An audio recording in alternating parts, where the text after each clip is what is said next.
اللهم صل على محمد وآل محمد. السلام عليكم متابعيني، شلونكم؟ إن شاء الله صحة وعافية. عندي هذا كيلو طحين، كيلو ونص طحين. عندي تمر، عندي فانيلا، عندي هاي حبة حلوة مطحونة طحناها. وهنا عندنا سمسم. راح نسوي كليجة، راح نعجنهن بهاي الطاسة.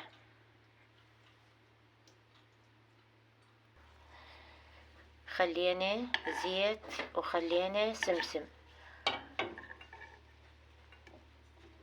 وهذا التمر فلسناه راح نخليه على السمسم حتى نحمسه كله سوا.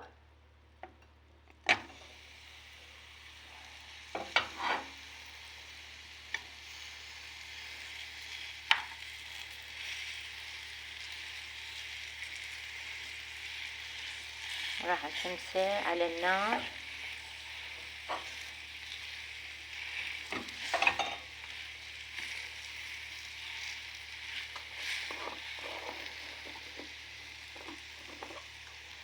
خلينا حبة حلوة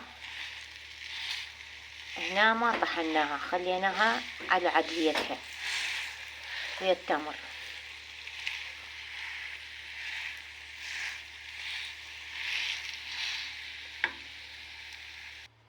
هذا التمر خلص عندنا وخليناه بالماعون حتى يبرد.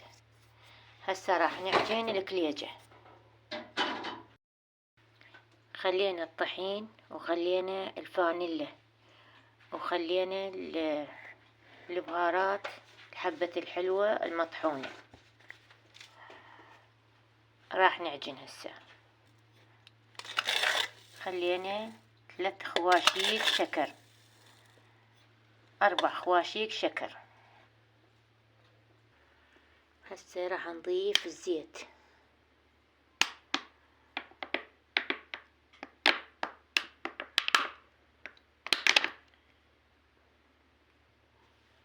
هسه خلينا الزيت وخليناه عجناه وياه بالطحين وصار شلون الرملي، شلون حبات الرمل. هسه راح نخلي الماي ونعجن. هاي العجينة كملت عندنا، راح نخليها شوية ترتاح شوية تختمر، يعني خلينا خاشوقة خمر عليها.